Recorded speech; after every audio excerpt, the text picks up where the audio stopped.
The first thing that I wish I knew before buying my Apple Vision Pro, Zeiss lenses. So I have prescription glasses. I also have contacts that I wear. And when you go order the Apple Vision Pro, Apple gives you the option to purchase a pair of Zeiss lenses for prescription. Now, I figured since I could just put my contact on that I would not need to purchase the Zeiss lenses. Ooh, I was wrong. And the reason why I was wrong is because technically, even though you don't need the Zeiss lenses, if you have a pair of contact lenses, not having the Zeiss lenses means that every time I want to have an enjoyable experience with my Apple Vision Pro, I first have to put my contact lenses in and then put on the Apple Vision Pro. And I'll explain more about that here in a moment. So let me talk to ya. What's up, people? This your boy Viper, the man about tech, back again for the video. And going back to the contact lens discussion, I have noticed that it's a very different experience for me when I wear my contact lenses with the Vision Pro as opposed to when I try to use it without my contact lenses. So, as I highlighted earlier, I wish I would have known to buy the Zeiss lenses, but here's the other part of that equation. When I tried to use my Apple Vision Pro without contact lenses, it is very difficult to use. I don't really understand it because it's still tracking the same eye. I don't know if it maybe the lens caused some type of different reflection or fraction quality or what the case may be. But when I try to use my Apple Vision Pro without my contact lens, the eye tracking is horrible. I can't make the correct selections. It's a lot more work and strain on me personally to select the things that I need to select when I'm not wearing my contact lenses. But the moment I put those contact lenses on and use the Apple Vision Pro, it just works a whole lot better. The eye tracking is 1000% better. So yet, one more thing I wish I would have known before using the Apple Vision Pro was the experience with contact lenses versus using it without my contact lenses. Which brings me to my second thing I wish I knew. Accessories make the Apple Vision Pro experience better. Now, obviously, when we're talking about Apple and accessories, they're not the most inexpensive things in the world. But two of the accessories that you will need to make your Apple Vision Pro experience a lot better, in my opinion, is Apple's Magic Keyboard and their Magic Trackpad, especially the keyboard. Because trying to input text on the Apple Vision Pro just by using your voice or your eyes and your hands is bollock. Don't do it. It will make you go crazy. And if you don't have hair, it might make you grow hair. So get yourself the Apple Magic Keyboard. Now, you can use Bluetooth keyboard with the Vision Pro, but I would advise getting Apple's Magic Keyboard because it just works better in my opinion. Now, just to be clear, the only mouse or trackpad that you can use for the Vision Pro is Apple's own Magic Trackpad. No other Bluetooth mouse will work with the Apple Vision Pro. The only mouse is Apple's Magic Trackpad. So pick you up one of those and it'll make your navigating visionOS a lot easier. Not to say that it doesn't work pretty well with your eyes and hands. It does usually, but the mouse makes it so much easier. Moving on.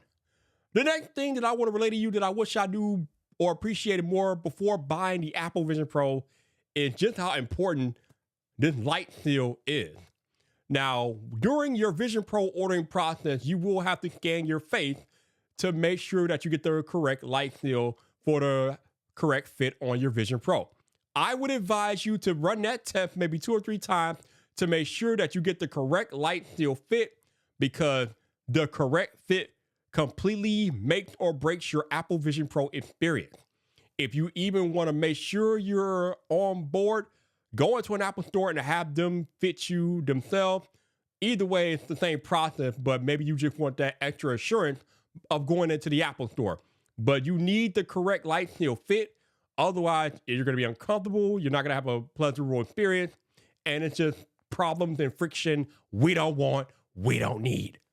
Get your fit check immediately. The other thing that I wish I knew about the Apple Vision Pro before buying is that trying to share the experience with other people is kind of cumbersome.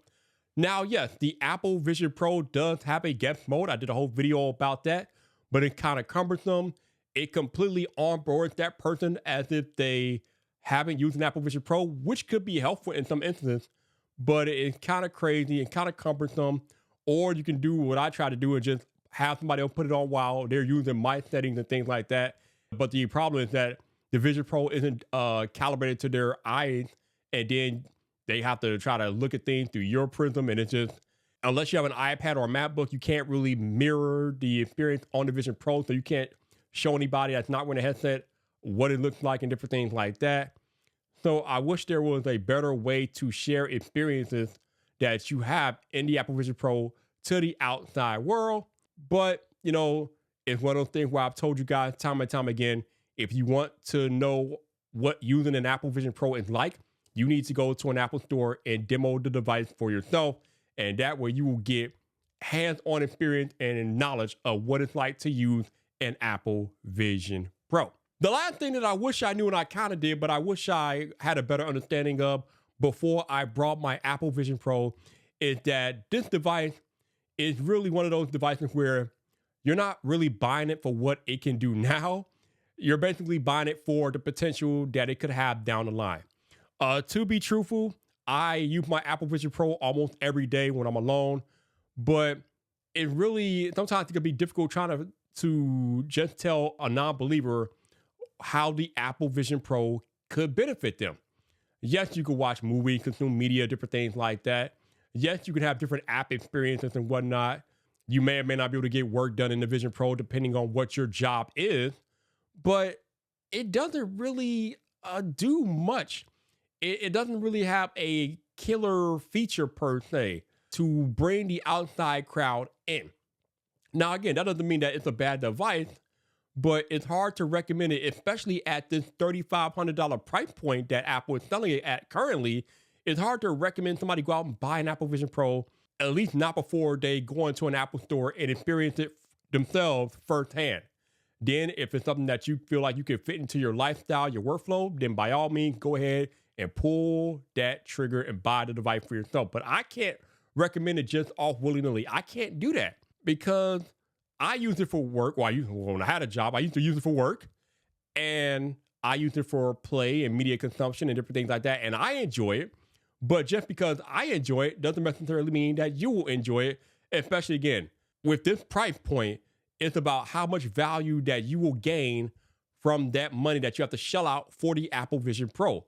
And I'm just not confident enough right now to tell people that, listen, this device is worth the money and you should go out and get it. I can't really do that.